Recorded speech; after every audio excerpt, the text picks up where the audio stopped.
Greetings, everybody. Welcome to the February 19th, 2020 meeting of the Traffic and Transportation Advisory Commission. Please rise and follow me in the Pledge of Allegiance. I pledge the allegiance to the flag of the United States of America and to the republic for which it stands, one nation, under God, indivisible, with liberty and justice for all.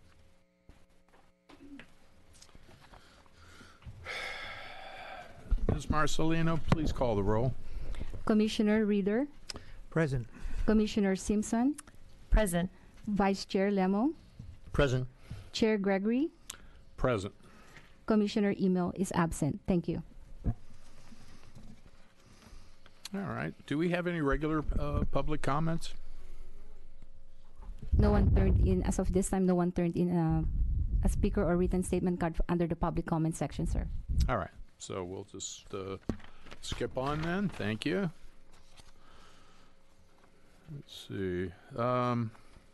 Summary notes then. Anybody have any questions regarding the summary notes from the October 16th? Wow, that was forever ago. Last year. Wow. Anybody have any comments on that? No? All right. I don't think we have any comments. Do we need to show hands? No? We're good then. All right, thank you. All right, then we're going to move right on to the engineer report. And Jim Machiko, are you giving that? Yes, I'll be giving that report. All right. Yes, thank you, Chair Gregory. This is a petition request for the installation of speed humps on Columbia Road between Moore Park Road and Sidley Street. And we have a monitor over on the far wall that shows a map right now that of this road segment we're looking at. It's the segment is shown in orange. It's a half-mile length of roadway with a speed limit of 25 miles an hour, and there's about 53 homes taking frontage along the street. Here's a photograph of Columbia Road. Here's a typical cross-section. This is taken at about the midpoint of the street looking west. And you can see the road has good visibility, gentle road curvature. The grade is relatively flat. And you can see the street has street lights and sidewalks. This is another view further west, about 2/3 of the way in. At this point, the road alignment changes from east-west to north-south. We have centerline striping in the street at this curve to guide motorists through the turn so they stay on their half of the road. And then once you get past the curve, the road heads north. Here's a view taken at Triangle Road. And at this point, the grade of the road can get up to as much as 5%. So to give a little bit of background on this request, we did receive a petition in September of last year. It had a high petition rate. 85% of the residents fronting the road signed the petition requesting speed humps be installed on Columbia. So in October, we conducted traffic counts at 2 points along the street. And that data, the findings and recommendation is summarized in your staff report. Prior to this meeting, we did notify about 230 residents within the neighborhood. Here's a map that shows the notification zone in blue. Columbia Road is highlighted in yellow. We felt that this would probably have a lot of interest within the neighborhood, specifically residents from the side streets. We felt that they should know that this request was made and it was going to be considered by the Traffic Commission. So for the city to make a recommendation for a street to qualify for speed humps, it must meet the city's speed hump guidelines. It's stated in Resolution 2009-45. There's 9 key criteria, but for this presentation, I'm going to focus on the 4 key ones that we generally focus on. There's a petition rate, traffic volume requirement, speed requirement, and residential street requirement. Columbia Road meets 2 of these 4 key criteria and met the petition rate, the residential street requirement, but it did not meet the traffic volume requirement, nor did it meet the speed requirement. The traffic volume requires that 2,000 vehicles per day be on the street. Our measurements show that the traffic volume at the highest point was about 1,100 vehicles per day. The speed component was very close to meeting the guideline. 75% of the vehicles must exceed a speed of 25 miles an hour. For our measurements, we found that 71% exceed 25 miles an hour. We also want to share a couple other pieces of data that are not part of the speed hump guidelines. There's the prevailing speed on the road, which we also refer to as the 85th percentile speed. Prevailing speed is about 33 miles per hour, which was found at both points that we measured or took measurements. And this speed of 33 is pretty typical of most residential streets, so Columbia Road is not any higher or slower than any other residential street in the city. We also took a look at the collision history over a 4.5-year period. We found that there were 4 collisions reported to the police department. One did have speed as a primary factor, which probably would have been correctable with speed humps. The other 3 were not considered correctable with speed humps. One thing I do want to point out is that a number of years ago, the city did change its practice to install speed cushions instead of speed humps, mainly due to the fact that speed cushions are easier on response times for emergency vehicles. And here's a photograph taken of a speed cushion in Newbury Park. And as you can see, there's open slots in the street that allow an emergency vehicle to pass through and still maintain its speed of 25 miles an hour. And these 3-inch high speed cushions are able to maintain a speed of about 25 miles an hour on a street. And one of the main benefits of the speed cushion is that it does reduce traffic diversion to other streets compared to speed humps. Now, if Columbia Road was approved for the installation of speed humps, here's a schematic diagram showing the placement of 7 speed cushions placed about 300 to 400 feet apart along the street. And this would probably maintain a steady pace of 25 miles an hour along the entire segment of roadway. Unfortunately, one of the things that we did find over the years is that speed humps and speed cushions do result in traffic diversion, and this map shows all the routes that residents within the neighborhood can take. And if you take any one of these 3 routes, either using Sidley, Kevin, or Triangle, you would probably be able to avoid most of the speed cushions on Columbia Road. I do want to point out that the city has approved speed humps on 10 streets in the city where the speed policy guidelines were not fully met, and those streets are listed here on this slide. There's also the circumstances as to why the City Council approved those installations are in the staff report. And if the Commission feels that Columbia Road is another one of those streets that is a candidate for speed humps or speed cushions where the policy is not met, we'll be glad to take an item to the traffic or to the City Council for consideration. We would like the Traffic Commission to state the reasons to support the deviation from the city speed hump policy tonight, so that we can take those reasons to the City Council. So with that, the staff recommendation is in the staff report, and we'll be glad to answer any questions. One last thing I do want to point out, I did pass out prior to the meeting 8 emails and letters that we received from members of the public who could not show up tonight. From those 8, 2 were in support of speed humps.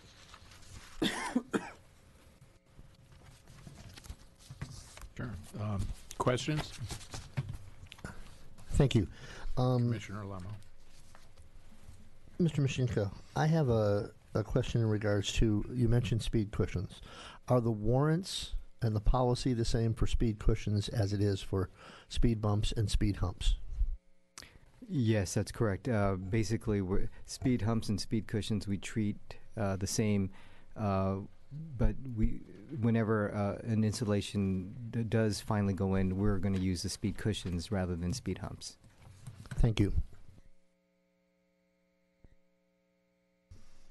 Other commissioners? Anybody? I have a question.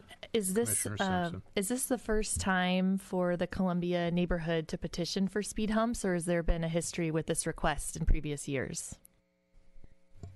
Yeah, we took a look at some of the records. Maybe our records date back maybe 10 to 15 years, but we didn't see any other previous requests for speed humps on this street. One more quick question. Has there been any mention of potential increase of traffic due to electronic navigation like Waze or just, using your iPhone and how that's impacting our side streets at all? No, we haven't really heard of that, whether it's on Columbia Road or other streets within the city. I think people, they can I understand Waze can get you through a congested arterial street during peak hours. That's always going to be a factor. But, for most of Thousand Oaks, we're not really that congested of a city. During maybe the PM peak period, that's our heaviest period. Okay, those are the times at which you're probably going to see people cut through neighborhoods to avoid arterial street congestion. Commissioner Reeder, do you have a question? Yes. Ms. Machico,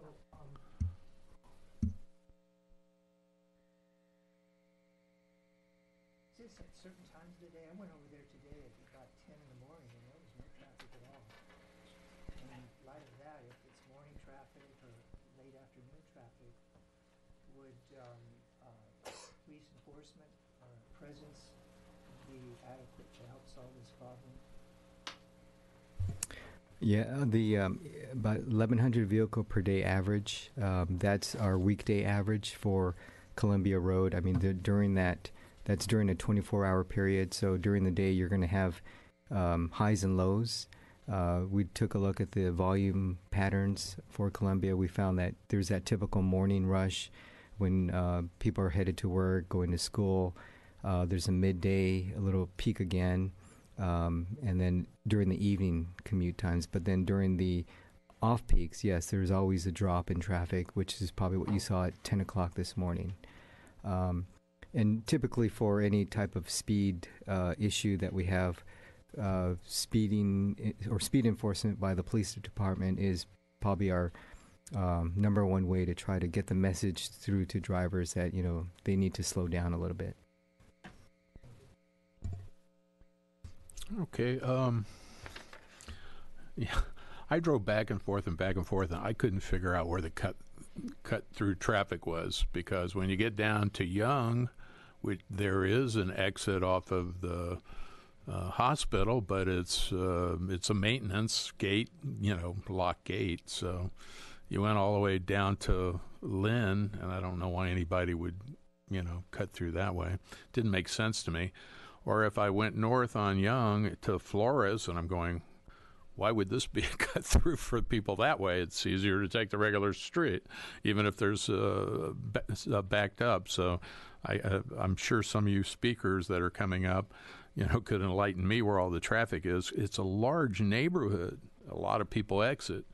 One thing I've always observed is the more you drive a route, the more you feel comfortable and the faster you go, sometimes, especially when you're in a hurry. Well, and that's hard for us to correct, because that's a behavior we can't correct. We can do a lot of things, but we can't change the behavior of drivers. I did notice one thing, and if you could give me some feedback on it, there is that one curve that kind of encourages people when they're, I'm sure, more comfortable going down a hill. Obviously, you pick up speed, so that would certainly encourage, faster.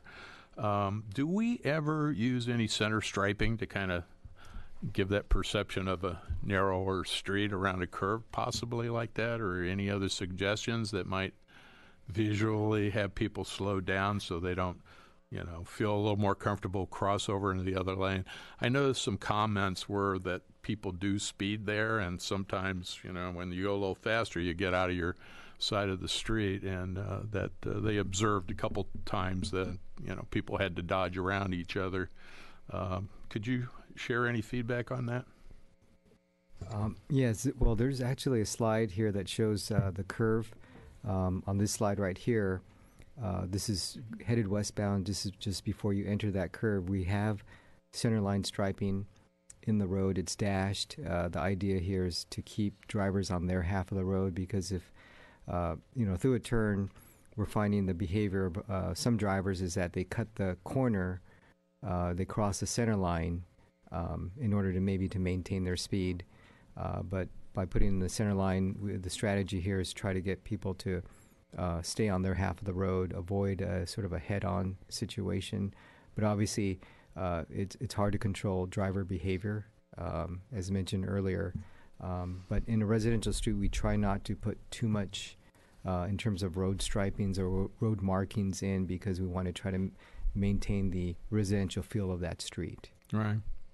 If that line was just solid, and I'm just talking about in that curve, do you think that would have any impact? Because, I mean, a broken, that to me doesn't deter me that much, because there are openings. I just, you have more experience about how people react to different striping in situations like this. So, could this be improved? Yeah, I think we can make it solid. The people who front the road, they could still enter and exit their driveways. If they cross over, it's still legal. But again, it could be a situation where it may have temporary results. At the beginning, people will notice a changed condition in the road, observe the line, but then over time, maybe they may revert back to their previous behavior. That's always an option. Do you think more signage? I didn't see, I saw I only noticed one slowdown signage, going into that area. Of course, it's probably invisible to the people that live there because you go by it and it just becomes part of the scenery. But do you think, as a additional, maybe including at least a bigger sign or maybe at a different location might help? Yeah, we could always try putting in additional signs. I know we do have a 25-mile-per-hour sign as you come off Moore Park Road, because that's typically what we do if there's a residential street. We try to place a 25-mile-per-hour sign right after you enter a higher speed roadway to tell people and remind them that they've entered a residential zone. I don't think we have one posted on the other end down by Sidley, because they're already in a residential zone to begin with. So, that's always a possibility to place one there. But the challenge, again, would be to determine the best placement so that it's maybe not immediately in front of someone's house. We could do a field check to see where the best places would be. Okay. And one of the reasons why I'm kind of throwing up some of these suggestions are we have put in speed humps where all the warrants weren't met, but with those exceptions, you don't have a single one. Okay, you're not near a school, you have sidewalks, you have good lighting. There's nothing we can hang a hat on and say, oh, there's an exception here. And warrants are there for a reason. If we get outside the purview of putting stuff, the city, has a liability exposure. Like we put a stop sign where it shouldn't be. Somebody blows through it, kills somebody. Guess who gets sued? The city, because the stop sign shouldn't have been there.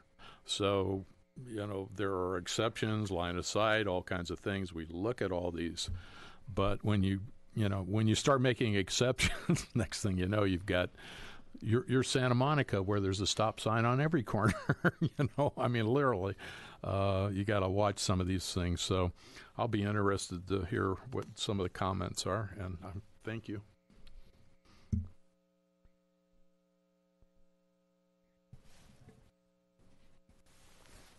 Okay, Commissioner Lemo. Yeah, just one more quick question, and if this isn't the proper time, let me know. But is it possible, if we follow staff's recommendation, to do some enforcement? Is it possible to share with the commission, not by way of address or name, but the number of residents that actually were stopped for speed? Because one of the points that Commissioner Gregory brought up, we found over and over again, is most of the speed takes place not as a cut through, but as people from the neighborhood. And I would like to just know if that bears out here too, should we follow staff's recommendation.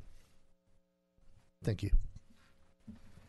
Okay, I just want to clarify, is this something where if we did enforcement, you'd like to know the results of who the speeders were, whether they were from within the neighborhood or maybe outside the neighborhood? That's right, but when I'm saying who, very, very anonymous who. 6 were residents, 6 were from outside of the street. Just to see if that, what we've seen in every other situation, bears out here as well.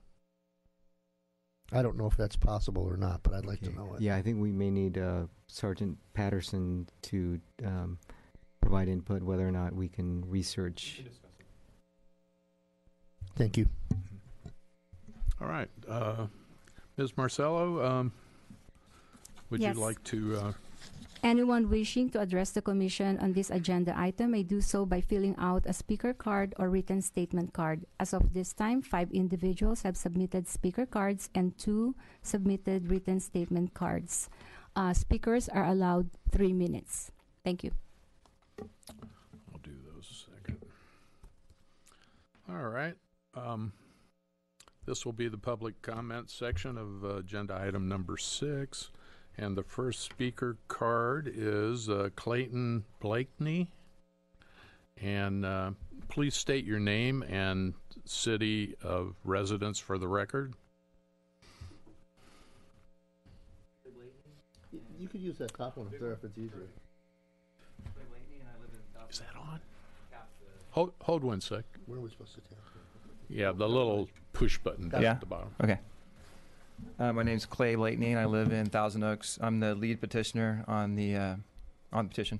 I live at 230 West Columbia. It's kind of right in the middle of the streets we're talking about, in between Moore Park and Sidley. The cut through you're asking about is Triangle Street, and what it does, it gets you around Moore Park and Jan's. That's a pretty busy intersection if you go through there, especially when school's about to start, or any time after like 3 o'clock. So that's where we're seeing a lot of the traffic, or that's where we're thinking a lot of the traffic's coming from. I was really surprised on how low the numbers were as far as how many people are going through there, and also the speed. Where I'm at, I'm right in the middle.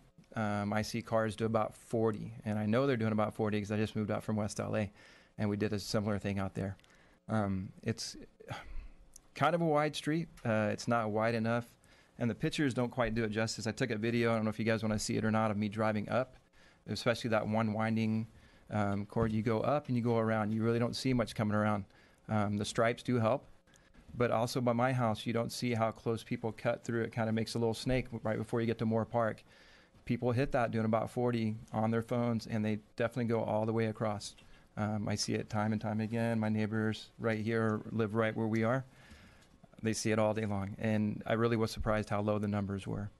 I also thought that where they put the speed humps, anywhere from 4 to 6 houses right there are not going to be able to hit. They're going to slow that average down as far as how fast the cars are going. There's no way they can pull into their driveways doing 30 miles an hour.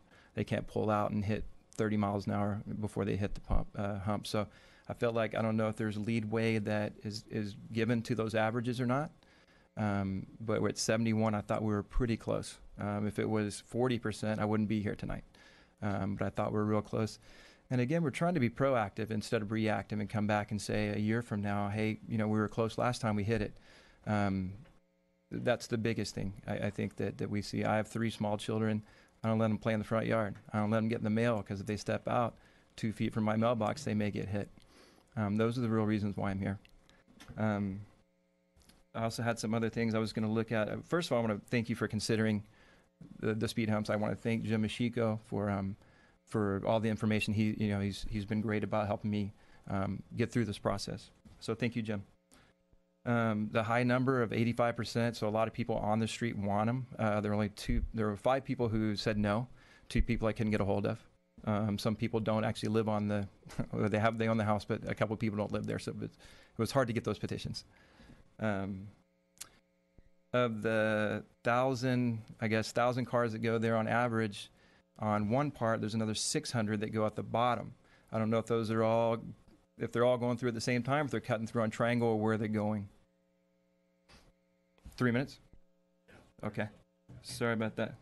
Last thing, next steps. How do we petition this? If it doesn't pass, what's the fee? And then do we start the process over again? Or my last questions. Thank you.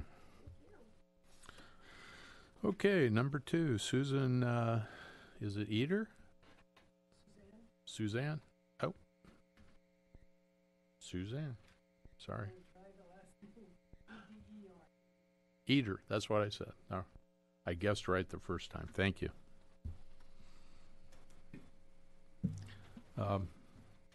Name and city, please. Okay, I've lived on Columbia since 1966. I'm guessing I've been there longer than anybody else in the room. I raised 4 children on that street. My daughter has raised 4 children in that same neighborhood. We taught our kids how and where and when it was safe to cross. Speed is not the only danger on our street. People who get out of their cars, leave the car side or the street side doors open, and leave their cars, causing the drivers going up the street to move into the ongoing traffic in order to pass, is frequent. It's happened to me many, many times. I didn't allow my kids to play in the front yard. They played in the backyard. Our yards are big enough there to do that.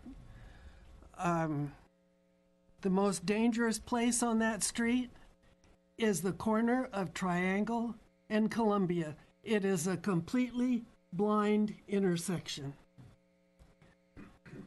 I can't see where speed bumps are going to be cost effective. I can't see where they're going to change the blind intersection. They're not going to close car doors, and they're not going to make our lives more comfortable by bouncing over them.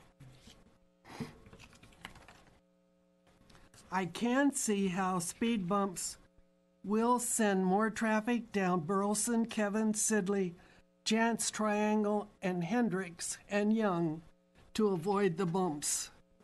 So I can see more traffic on those streets, and I, for one, will use either Triangle or Kevin.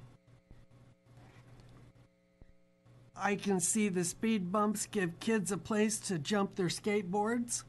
I can see them, another place for them to do burnouts on their vehicles, and I can see them making parking difficult.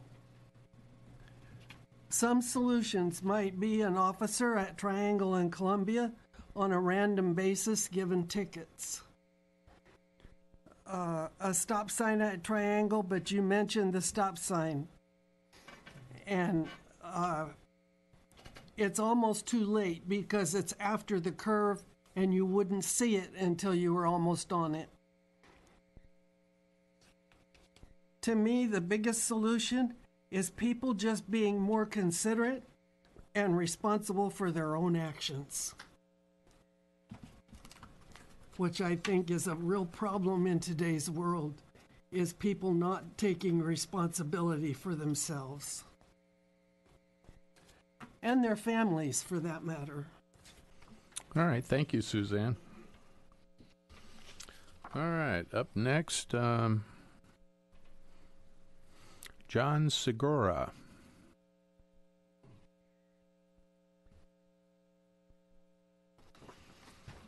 Good evening, everyone. John Segura. I'm a resident of Thousand Oaks. I've lived on Columbia almost 20 years, and you're a hard act to follow, I have to say. Yeah, we just want a solution. I raised my 2 kids there, and I've, just before this petition began, I was talking to Clay, and, there was somebody cutting through our neighborhood. And, when I pull out of my driveway, I look to the left because I was face down, and, he was just coming over Moore Park, just coming onto our street, and he just picked up speed. So about the time I came out, he's honking the horn, getting all belligerent with me. So I don't know, maybe I would like to find a solution. I don't know if this is going to cost the city a lot of money. It probably wouldn't hurt to put these speed bumps in so that, you know, we could have our kids play on the street. I don't know if that'll ever happen. It would be nice. My kids are grown now. I have a grandson living with me. It would be nice that they could play in the front, but there's other reasons why you probably wouldn't want them to play in the front. I've lost several animals on the street as well. Can you guys hear me okay? Yeah. You know. So anyways, I'm for the speed bumps to slow people down because my bedroom faces the street and I hear them going by, and it, you know, you could tell somebody is doing the speed limit versus someone who isn't, and there's a lot of people just way over the speed limit, and it's probably because we do have a wide street as well. That's all I have. Thanks.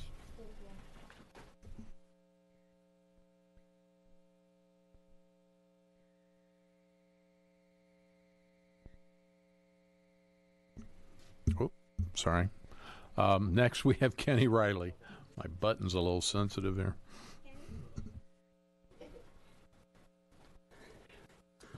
So my name's Kenny Riley from Thousand Oaks. I live at 391 Columbia Road, which is about 3 or 4 houses in, just west of Moore Park Road.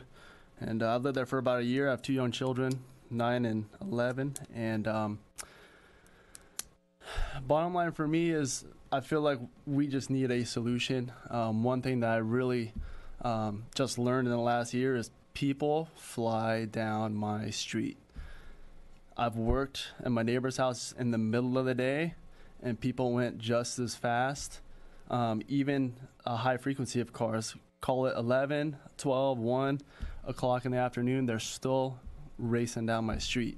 If I had to cross the street, like your head's on a swivel. Because one thing that's also unique with our section of street, from Clay's house to my house, you come up the hill and there's a bend, and then it kind of curves. So when I walk across the street, if I look right and then I look left, I don't see any cars, I could be in the middle of the street and somebody somehow is right there.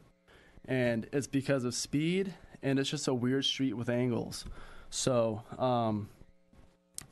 somebody said something about in the middle of the day there were no cars there. Well, we live there, and I've noticed it being there all day long. The other thing is people do cut corners. So a lot of people do park their cars on the curb line.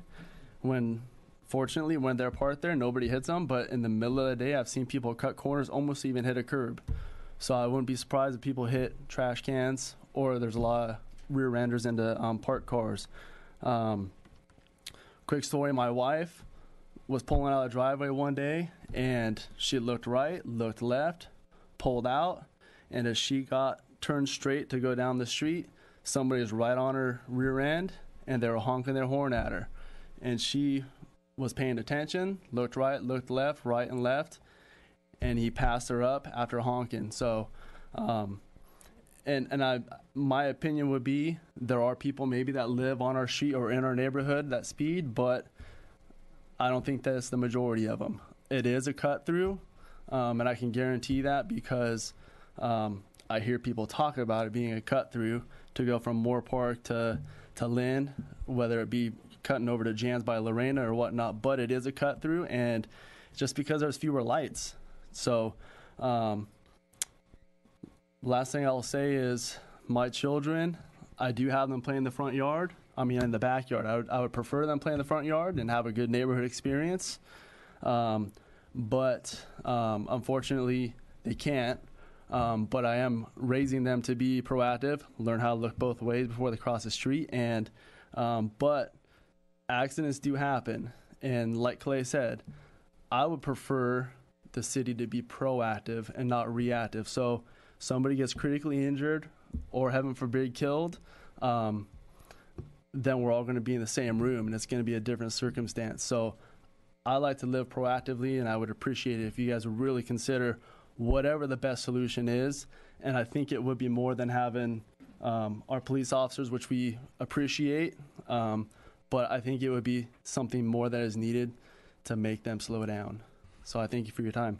All right, stay up there for a second, Yes, and sir. I have a question for you. I'm sorry, I should have asked.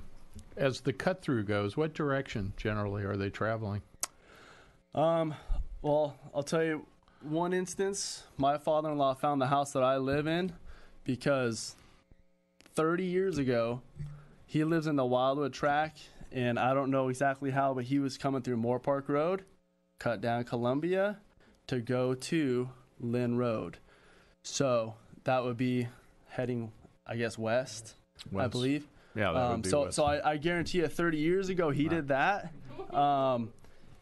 Me personally, I live there, so I don't use it as a cut through. But I guarantee people use that as a cut through going that direction. If they're using it that direction, they're trying to miss the same lights because the lights are very long there. You know, at Moore Park Road and Columbia Road. I know, I mean, we all drive around this city and we see things all the time when we bring them up. The intersection of Jans and Lynn and the intersection of Moore Park and Lynn are very busy at times of the day. Is that kind of the time frame then that the people are, because they don't want to stand, you know, in 3 lights to get up and make a turn or whatever? That could be. I don't know for sure, but I do know that any part of the day, unless it's like 4 in the morning, I've noticed people just speeding through. Right. So I don't know for sure what time, sir. Okay. School time's the worst, probably. I'm sorry, we can't take any questions because we have to have you on records, but, I was just going to add something to what he just said. Okay, but right. Unfortunately, we just can't. It's the rule. Okay, and we're always working on those intersections. I just want you to know, so we get a better picture of the problem for our tools. Any other questions? All right. I thank you then. Well, thank you. All right. We're down to our last card, Patty Cunningham.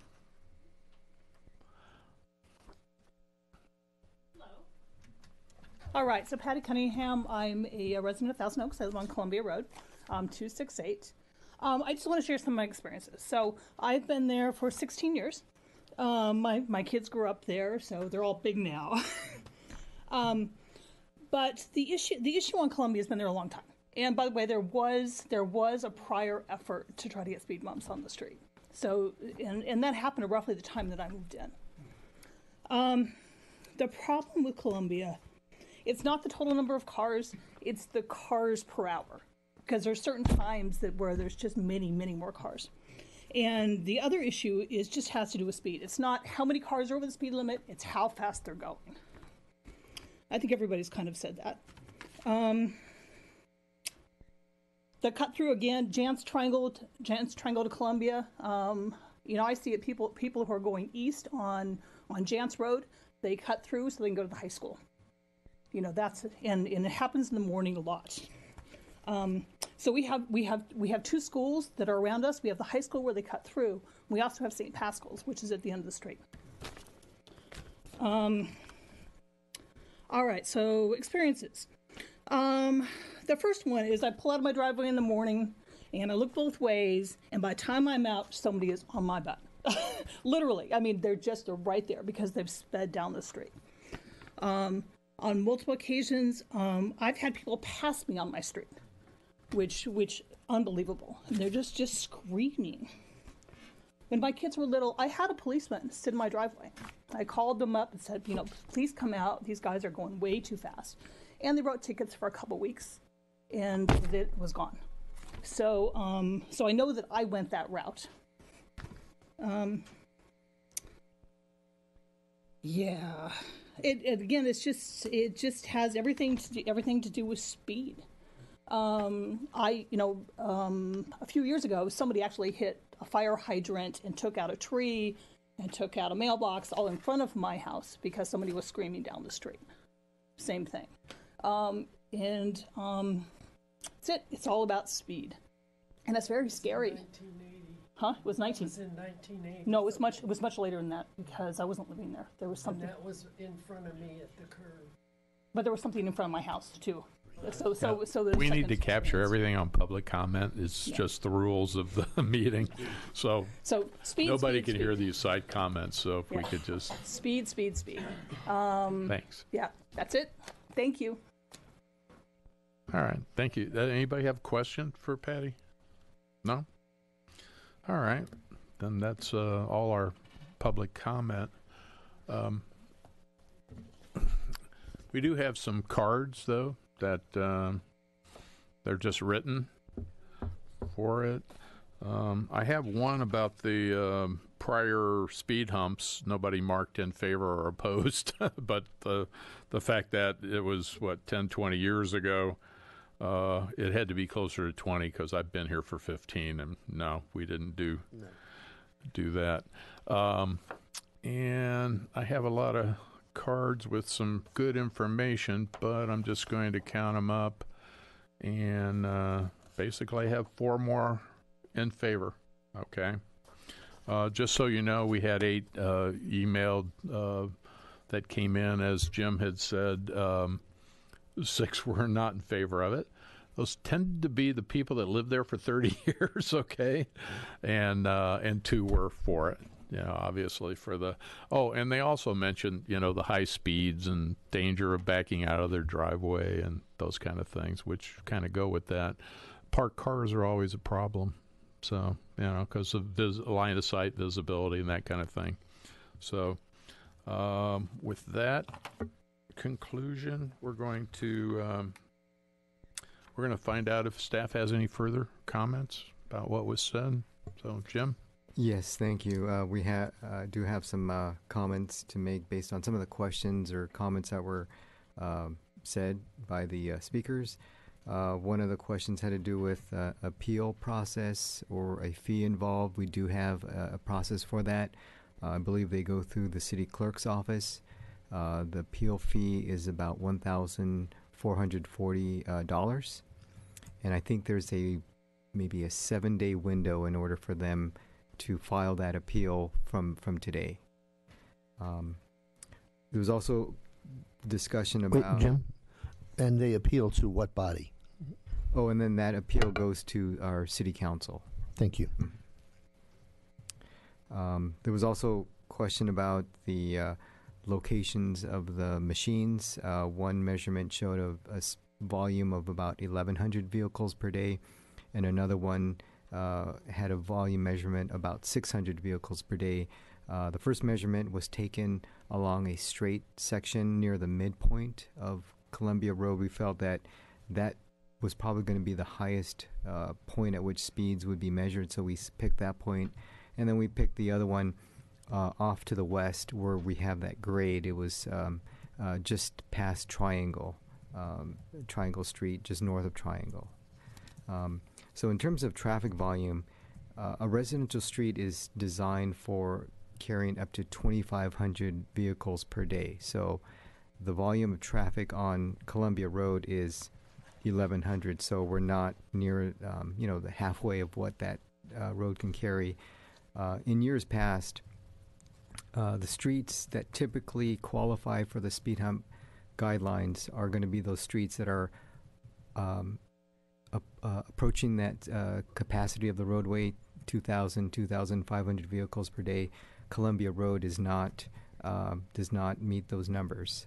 One thing to think about is if people are using Columbia as a shortcut, if they do take, compared to Jans, if they stay on Jans, once you get past Moore Park Road to Lynn Road, there's no signals in between that road segment. There's no multi-way stop, so you'll continue from Lynn to Jans at a speed of, posted speed is 35 miles an hour. The only time you're really going to come to a stop is either at Moore Park Road and then again at Lynn Road. So it all depends. Does that driver want to feel that they can reduce their travel time by cutting through the neighborhood, or will they maintain their travel time if they stay on Jans Road? So it all depends. I'm sure during the peak periods, that's when you're going to get your shortcutters. But based on the volume of the traffic that we measured, this does not indicate there's a high number of traffic cutting through the neighborhood.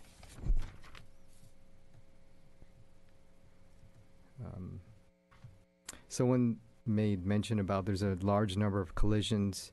Again, I made mention that our research showed that there were 4 reported collisions to the police over a 4.5-year period. Only one of those was related to speed.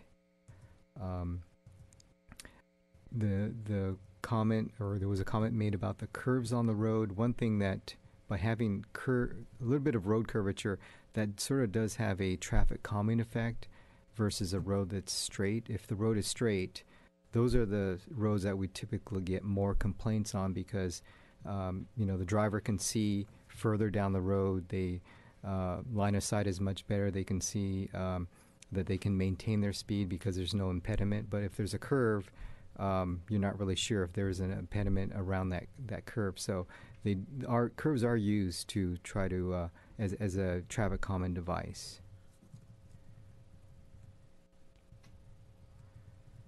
And I think that's pretty much the comments I have at this point. All right. Any commissioner questions further for staff? So for me, what made me consider things a little bit differently is just the striping on the road, because to me that signals there's an issue and that was a first line approach to addressing the concern from the community. So can you let me know a little bit more about what the process was to put in the striping originally with the street on Columbia? Okay, yeah, we have that center line striping through the curve. Normally, most streets, even with those curves, they're not marked unless the residents approach the city and they identify there's an issue. So we'll do an investigation, and if we find that maybe a center line striping would help, we would install it. So probably in this installation, we were approached in the past by residents, and we notified the property owners that front that section that we would select at where the road striping would go in, let them know that the city is proposing to do that and the reasons why. So if we were to make that center line stripe from a dashed yellow to a solid yellow, we would probably go through the process, notify the residents again of the change so that they're not taken by surprise if they see a change in the road. All right. Any other commissioner?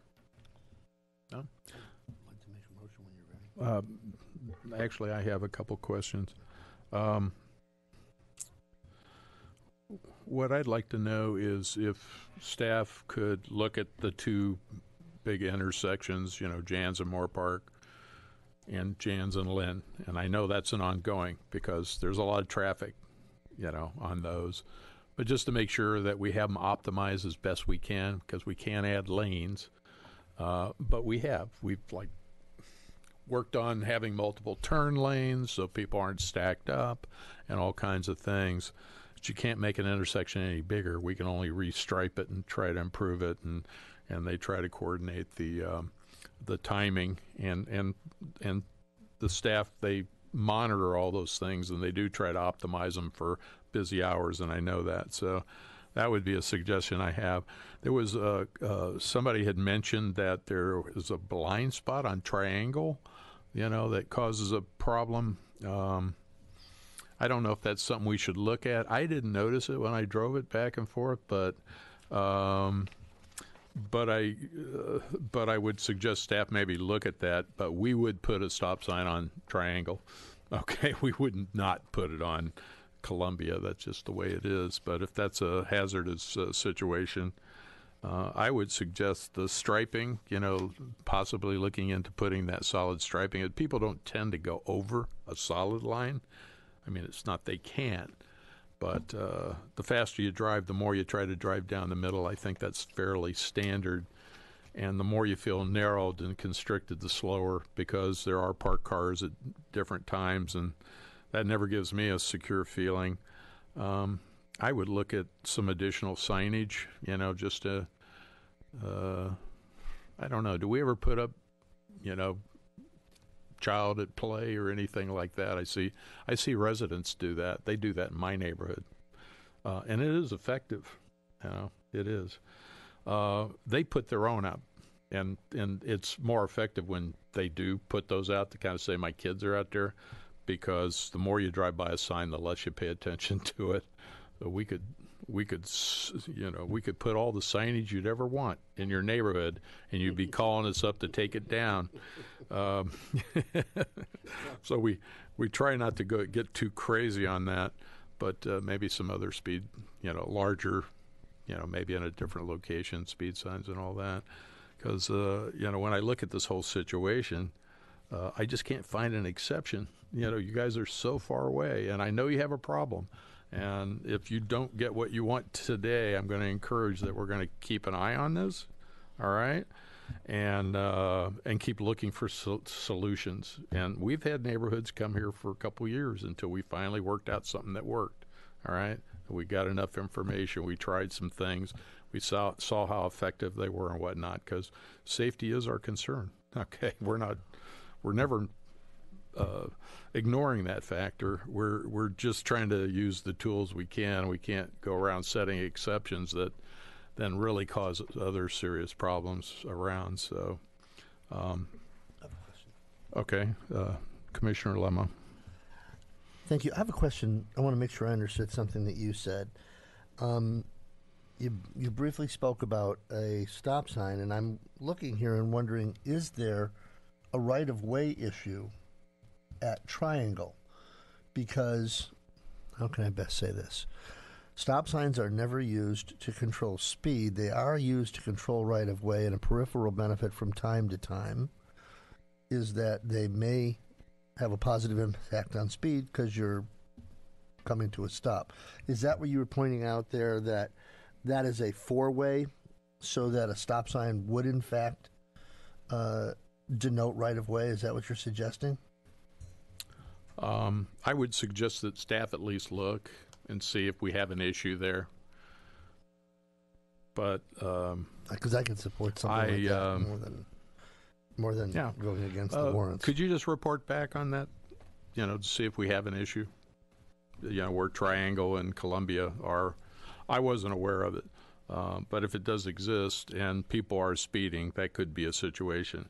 But what the solution is generally making sure that people on Triangle don't do a running California stop to get in front of the traffic. Okay, so putting in a four-way there would be even harder warrants than getting speed humps, probably. Okay. Possibly. Yeah, it's very difficult. But anyways, we'll direct staff to look at that. Any other question? No? Any other feedback from staff then? None others. I just want to go over the list you had asked for. To look at signal timing at Jan's at Moore Park, Jan's at Lynn. Take a look at the intersection of Triangle and Columbia to see if there's a sight distance issue, see if what countermeasures might be appropriate there. Look at changing the center line striping through the curve from a dashed yellow to solid yellow. And then take a look at additional signage, maybe additional speed limit signs to be added through the neighborhood. And we can take a look at adding pavement markings, the 25 pavement markings to supplement the signs as well. Okay. That's a good starting point. And then we can see if it has, that would be my suggestion. And we can see if it impacts anything. And if not, please come back. We'll listen to you. We will. Okay. In the meantime, do we have a motion then? Yes, I would like to make a motion that we follow staff's recommendation, and that is recommendation number 2, that the most viable solution is to request additional police enforcement of the speed limit. It says here during morning and evening commute. I suggest maybe random times and of course peak school periods, sort of see if you can surprise some folks. Use of the portable radar feedback, that works very, very well. That also kind of preps people not to complain too much when they get stopped by the police.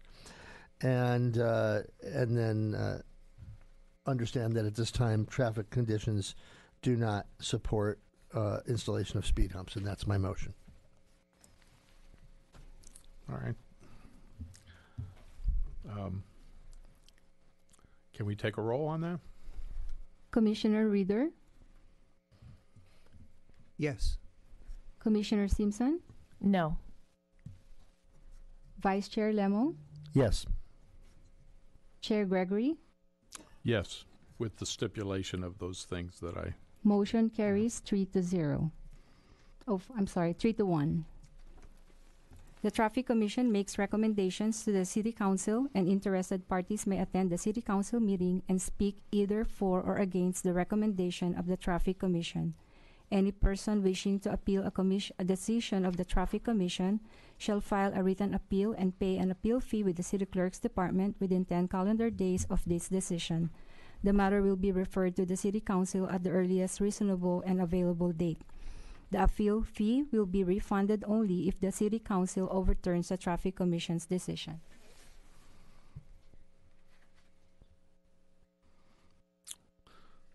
All right. Then thank you all for coming, and your feedback is very well taken. Well, I just do want to point out one thing. If Sure. this item is appealed to City Council, we Right. will go through the same notification process to the entire neighborhood that we went through this evening, so that the entire neighborhood is aware that an appeal was filed on this item. Sure, and it's your right to do so if you want. Okay, and thank you. We're going to move on to 7 then. Status report, prior commission recommendations. You're giving us feedback on the resolution. Is that? Yeah, there's no. I'm just looking at this list. I don't think I have anything on my. Just future agenda items in the meeting. Yeah, there's no report on this. Just Okay, there's no report. Okay. Just just I- a little summary that the item that the commission looked at last October was approved by City Council on December 10th, which was the ATP, Active Transportation Plan, that the City Council adopted. Great. And that was a great report. All right, then we have nothing. 8 for referrals. We didn't have any. And hold on. Do we have any work program commission schedule? Does anybody else have any? Anything for staff coming up, or? Yeah, okay. Commissioner Lemo. Thank you. I have, thank you, Chair Gregory. I have one item that I spoke with staff about and forwarded a report from a City Council member and the crossing guard. Staff is working on it, and we will, at the very least, receive some kind of an update at our next meeting, and at the most, maybe get some other recommendations. But I'd like to have us do whatever is possible to accomplish that on the March, I believe it's March 18th agenda. And that's all I have. Okay. Then commission comments, discussion. Anybody have anything other than whether we should vote to cancel March 18th traffic commission meeting? I don't think we have any major agendas to fill it up. I do see a list of some future agendas, and I'm sure staff will inform us when it's the correct time for that. Go ahead, one sec, Commissioner Lemo. Thank you, Chair Gregory. Actually, that I do have a comment on that. A couple of comments, one of which is mine. Even if it's an extremely short meeting, meaning less than an hour, I've received feedback from 2 council members and 1 community member saying we'd just like to, be able to bring some things to you. So what I'm asking is this. I think it should be the purview of the chair based on what they think the agenda is going to be. Because of this one particular issue, if staff feels it's necessary to come back to the commission in March, I would like staff to make a recommendation 2 or 3 weeks from now whether or not we should cancel the March meeting yet rather than do it now. And that's my only suggestion. All right, and it just dawned on me, was there some information we were going to ask staff to put on our next meeting, whenever that is, whether it's March or April, about a crossing guard incident? That's what I was discussing. Right. They're That's working what I on thought that. it was in Yeah, referral they're to, working so- on that now. So, okay, And- so we need to formally ask if you'll gather some information about this collision And determine if the you feel it's necessary. instances, that kind of thing. And if you'll take a look and maybe let us know whether there would be the need for a March meeting, or we just go ahead and that would be something you could bring us up to date in April. I don't know what the time sensitivity of it is, but somebody being hit, our crossing guards are, we try to protect them. And I have done some school site walks, and I can tell you they don't get paid enough. Absolutely, for what they do. So you'll Yeah, let us just- know about that then? Yeah, I just want to comment. Yeah, it appears that the request that was forwarded to us is a normal item that we would handle administratively as an investigation, and then once we're completed with that investigation, we can then share the results with the commission. Okay. So it's your purview, but you'll just let us know what happened. Okay, thank you. And thank you for letting us, bringing it to our attention. All right. And if that's the case, then I'm going to make the motion that we cancel the March meeting unless staff informs us something occurs otherwise. And do we just need a show of hands whether we do that? We can do a hand vote. All those in favor, please raise your hand. Yeah. Motion carries 4-0. All right. Then we're adjourning.